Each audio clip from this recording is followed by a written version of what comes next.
तो psychomotor stimulant जो है इसमें हमारे पास हम सबसे पहले देखेंगे मेथाइल एक्जिथाइंस, ठीक है।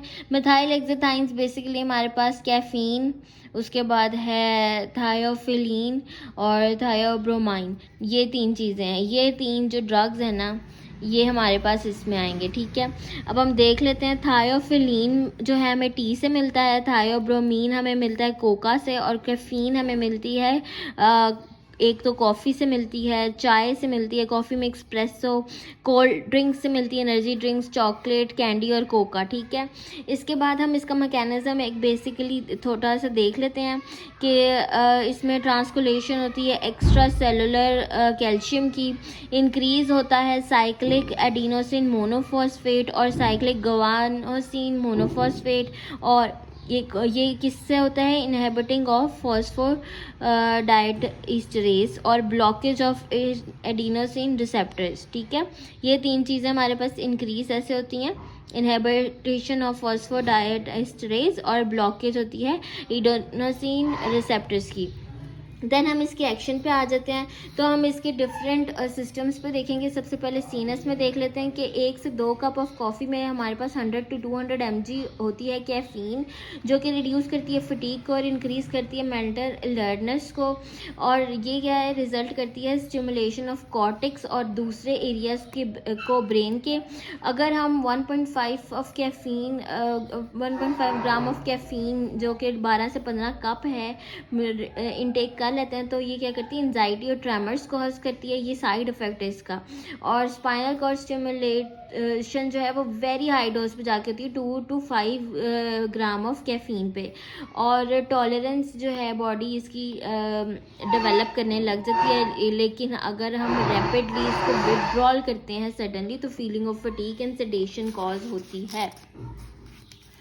फिर हमारे पास आ जाता है, ये भी एक बार देख लें कि रिस्पायरेटरी स्टिमुलेंट्स जो हैं वो इंक्रीज़ करते हैं एक्टिविटी मेड्यूलरी रिस्पायरेटरी सेंटर की और वेजोमोटर सेंटर की, और इसके साइड इफ़ेक्ट्स में कॉफ, नोजिया, रेस्टलेसनेस, हाइपरटेंशन, ट्रैकीकार्डिक एरिथमिया आएगा।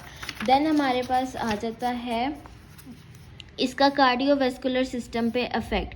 तो कार्डियोवैस्कुलर सिस्टम पे हमारे पास क्या है कि ये पॉजिटिव आइनोट्रोपिक है, ठीक है। उसके बाद हमारे पास इसका हार्मफुल टू पेशेंट है, जो कि एंजाइना पेक्टोरस के पेशेंट उनके लिए, क्योंकि उसमें हार्ट रेट इंक्रीज़ कर देता है और ट्रिगर करता है वेंटिकुलर कॉन्ट्रैक्शंस को।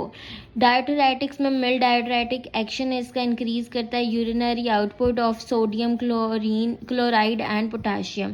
और गैस्ट्रिक म्यूकोजा में क्या स्टिमुलेट करता है, secretion of gastric acid. Individuals जिनको पेप्टिक अल्सर है उनको ये अवॉइड करना चाहिए, क्योंकि अवॉइड करना चाहिए फूड्स और बेवरेजेस जिसमें मेथाइल एक्जिथाइंस हैं, ठीक है, क्योंकि वो फिर और सिक्रीशन की गैस्ट्रिक एसिड की, जिसकी वजह से प्रॉब्लम कॉज हो सकती है। इसके थेराप्यूटिक यूज़ देखें तो उसमें हमारे पास आएगा relax the smooth muscles of bronchioles, ठीक है। इस्तेमाल में हम इसको यूज़ इसलिए कर सकते हैं कि ये रिलैक्स करती है ब्रोंक्यूल्स को। उसके बाद कॉम्बिनेशन विद द एनाल्जेसिक एसिटामाइन, ओपिफिन एंड एस्पिरिन जो है ये मैनेज करती है हेडेक को। ये आप इसको ऐसे देख लें, caffeine plus analgesic plus aspirin treat headache, ठीक है। ये मैंने आपके लिए इजी करके थोड़ा सा लिख दिया, बेसिकली अपने लिए लिखा था, पर उसके बाद ये मैं आपको एंड में समझाती हूँ। फिर हमारे पास इसके फार्माकोकाइनेटिक्स ये आते हैं कि सबसे पहले एब्जॉर्ब होता है ओरली, फिर डिस्ट्रीब्यूट होता है through out the body, brain में भी जाता है, प्लेसेंटा टू फीटस भी चला जाता है, सिक्रीट हो जाता है ब्रेस्ट मिल्क में भी, और मेटाबोलाइज होता है लिवर में, किसके थ्रू, CYP1A2 पाथवे के थ्रू, और एक्सक्रीट होता है यूरिन के थ्रू। इसके साइड इफ़ेक्ट्स देख लेते हैं, इंसोमिया, एंजाइटी, एगिटेशन, टॉक्सिसिटी और कॉन्वल्जन्स। लेदर डोज 10 ग्राम अगर हो जाए 100 कप्स, तो ये कार्डिक एरिथमिया भी कॉज कर सकता है। कैफीन की वजह से डेथ बहुत अनलाइकली है।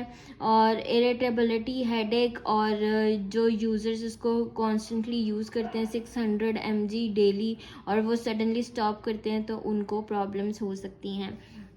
ये आप देख लें, ये मैं एक बेसिक ओवरव्यू है जो भी मैंने अभी तक आपको पढ़ाया है। ओके, उसके बाद है